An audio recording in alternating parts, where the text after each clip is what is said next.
Olá, meus alunos. Vamos falar sobre o desequilíbrio ambiental. O desequilíbrio ambiental é a adição ou a subtração de algum elemento lá no meio ambiente, tá? Isso em decorrência da ação humana. As principais formas de poluição que podem levar ao desequilíbrio ambiental são o monóxido de carbono, o dióxido de enxofre, a eutrofização, muito cobrada em concursos e em provas, pesticidas, metais pesados, petróleo, detergente, queimadas e a extração de areia.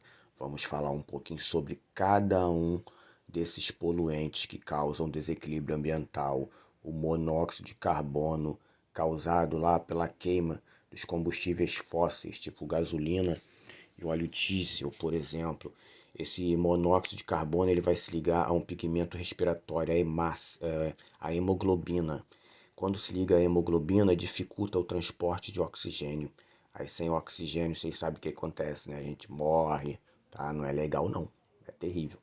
O dióxido de carbono, que é um gás também liberado pela queima dos combustíveis fósseis, mas também muito pelas queimadas, tá? Queimada que tem em floresta, nas matas, tá? Libera o dióxido de carbono também, que vai fazer um agravamento do efeito estufa. O efeito estufa é um fenômeno natural, mas quando ele é agravado, aí a temperatura do planeta aumenta muito. Isso não é legal, tá? O grande problema é o dióxido de carbono agravar o efeito estufa. Então, não é legal. A eutrofização. A eutrofização é muito cobrado. É bom vocês saberem sempre o que é. A eutrofização é você colocar no ambiente aquático nutrientes ricos em matéria orgânica, tá?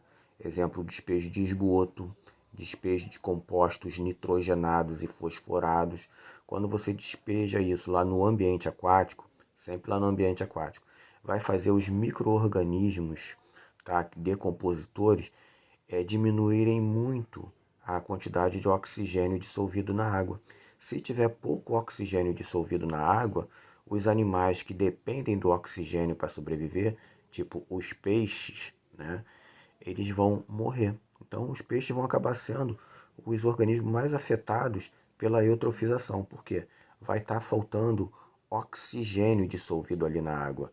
Os pesticidas e metais pesados, os metais pesados, por exemplo, eles podem chegar no sistema nervoso e causar problemas mentais, te deixar doidão, né? Não é legal não. O petróleo. O petróleo, vocês já devem ter visto algum derramamento de petróleo, tipo um navio que afundou, que quebrou o casco e vazou petróleo. Então o petróleo ele acaba cobrindo ali a superfície da água e ele impede que a luz penetre na coluna d'água. Com isso, vai dificultar a fotossíntese, né, das algas ali daquele ambiente aquático.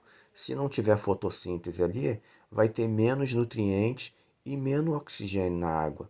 Então a comunidade biológica ali dessa região atingida vai sofrer muito, tá bom?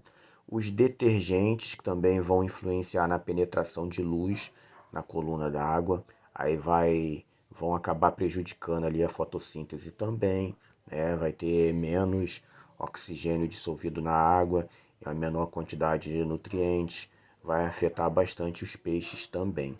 As queimadas infelizmente é o que o Brasil mais faz, é queimadas, né? As queimadas que ocorrem no Brasil, elas contribuem muito para a liberação lá do dióxido de carbono, né, que vai agravar o efeito estufa.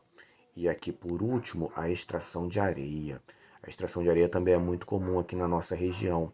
Tem alguns lugares ali ali em Seropédica, né, ali também em Belfor Roxo, perto do Arco, eles retiram muita areia, né? Fazem esses grandes buracos assim e vão retirando a areia e às vezes esse buraco fica tão fundo que atinge o lençol freático, aí polui o lençol freático de tal forma que a gente nem vai poder consumir essa água. Isso não é legal também para o meio ambiente e para a gente, tá? É isso aí, galera. Abraço aí para vocês.